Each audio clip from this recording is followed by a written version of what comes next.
आपके पापा सांसद रहे हैं, मम्मी अभी सांसद हैं, आप विधायक हैं, और छोटे भाई साहब भी वो हो सकता है कि इस विधानसभा चुनाव में आए।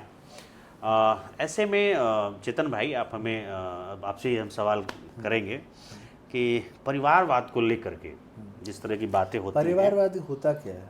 नहीं आपकी क्या अंडरस्टैंडिंग है? पहले थोड़ा सा इस टाइम हम लोग अपना रोल चेंज करते हैं। आपकी क्या अंडरस्टैंडिंग? हमारी अंडरस्टैंडिंग ये है कि परिवार की वजह से जो घर के बच्चे होते हैं उनको एडवांटेज मिलता है, चाहे वो पॉलिटिक्स में हो, बिजनेस में हो, फिल्म इंडस्ट्री में हो, कहीं भी। हाँ, अब यही प्रश्न अगर आप मेरे कंटेम्प्रेरीज से करते, जिनके पिताजी जेल में नहीं थे, जिन्हें पॉलिटिक्स में उतारा गया, तो हम आपको बोलते कि वो परिवारवाद हो सकता है। लेकिन जब आप मेरे कंटेक्स्ट में आइएगा, मेरे पिताजी कहाँ थे? मेरी जर्नी छोटी जर्नी नहीं रही। नहीं, आपकी भी जर्नी 2012 से हमने शुरू किया, 8 साल का संघर्ष किया, फिर जाकर के हमें जो है, और संघर्ष ऐसा वैसा नहीं, हमें एक एक चीज़ खुद से सीखने का और समझने का प्रयास किया ना। अच्छी बात यह थी कि थोड़ा बहुत बैकिंग अप इस बात का था कि जो पापा करते आए हैं या मम्मी करते हैं वो हमने देखा है ना, और उससे थोड़ी बहुत समझ पहले बचपन के ही उसमें हमको हो गई है ना। लेकिन फिर भी उसके बावजूद बहुत कुछ उसके बाद और सीखना था, सीखे तो है ना। इतना संघर्ष के बाद हाँ, अब जो आगे आने वाले लोग हैं, हाँ, आपके भाई साहब हैं, हाँ, या फिर आप लोगों के जो बाल बच्चे होंगे, उनको तो इसका एडवांटेज मिलेगा ना। देखिए, हम तो ये कहेंगे कि क्यों मिलेगा, हम तो बोलेंगे कि तुम संघर्ष करो है ना। अगर संघर्ष कर पाओगे, लोगों के बीच में जा पाओगे, अगर लोग तुमको एक्सेप्ट कर रहे हैं, अगर तुम्हारा रिपोर्ट कार्ड अच्छा होगा, तब उसके बारे में सोचा जाएगा है ना। अगर आपका रिपोर्ट कार्ड अच्छा नहीं होगा तो हम तेजस्वी और तेज प्रताप फिर से किसी को बना दें, वो हम उचित नहीं समझता। बहुत सारे कार्यकर्ताओं की हकमारी हो जाती है। वो कार्यकर्ता जो बेचारा दरी बिछा रहा है, पंडाल लगा रहा है, आपका झंडा उठा करके घूम रहा है, ऐसे में नेताओं के बच्चों को टिकट मिल जाता है और वो बेचारे पीछे ही रह जाते हैं। आपने जो कहा ना कि 20 साल भी वक्त लग जाता है किसी को, ये वही लोग हैं। नहीं, बिल्कुल ये वही लोग हैं 20 साल वाले, जो बेचारे दरी बिछाते हैं, झंडा उठाते हैं, उन्हीं को 20 साल लगता है।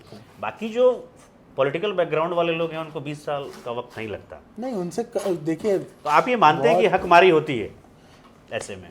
हकमारी, अच्छा एक बात बताइए कि अब थोड़ा सा हम उसमें जाएंगे कि it's the survival of the fittest है ना।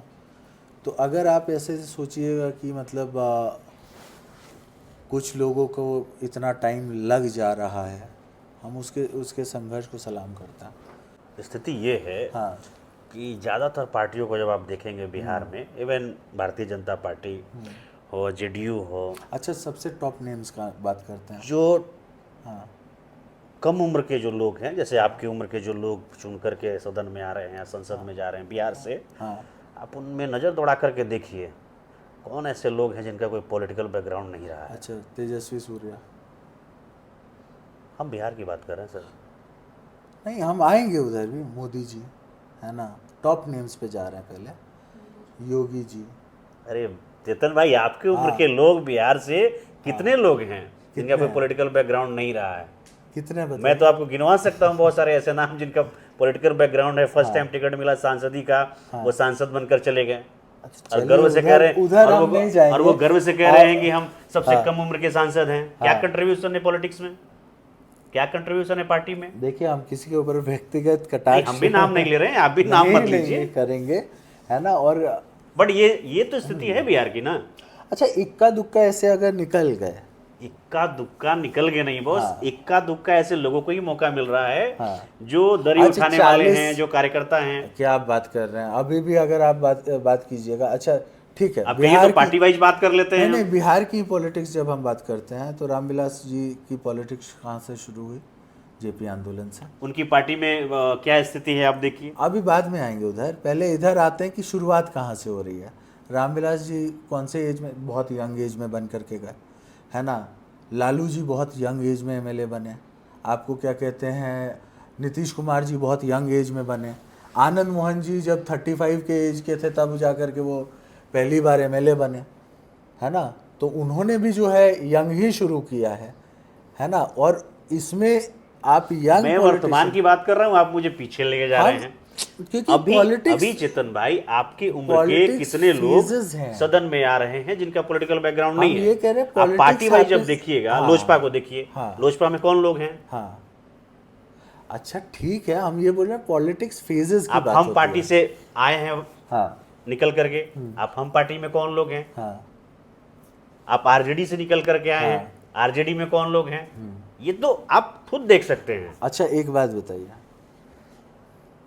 क्या ऐसा चीज़ उस समय नहीं हो रहा था जब मतलब देश को आज़ादी जब मिली, तो पहली पीढ़ी ने संघर्ष किया, देश को आज़ादी दिलाई, फिर दूसरी पीढ़ी उधर भी आई बहुत लोगों की जिन्होंने सत्ता का जो है सुख लिया, फिर उसके बाद जो है एक क्रांति हुई, है ना, जयप्रकाश मूवमेंट हुआ और बिल्कुल नए सिरे से जो है लोग बिल्कुल संघर्ष के दम पे आगे बढ़े।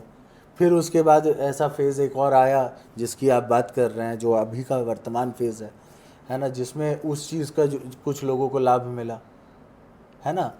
फिर आपको ये तो देखिए साइकिल है। मैंने उम्मीद की थी कि आप इसमें क्लियर बताइएगा। हाँ। मैं आपका नाम उस लिस्ट में नहीं रखता, हाँ। क्योंकि मैंने शुरू में ही कहा कि आपने एक लंबा संघर्ष किया है, हाँ। और आपको बहुत अरे सारे ये लोग जानने ऐसा, लगे थे। अच्छा क्लियरली बोले, ये ऐसा टॉपिक है जिसमें बहुत सारे रिश्ते बिगड़ सकते हैं, तो इसमें चुप रहने दीजिए, है ना।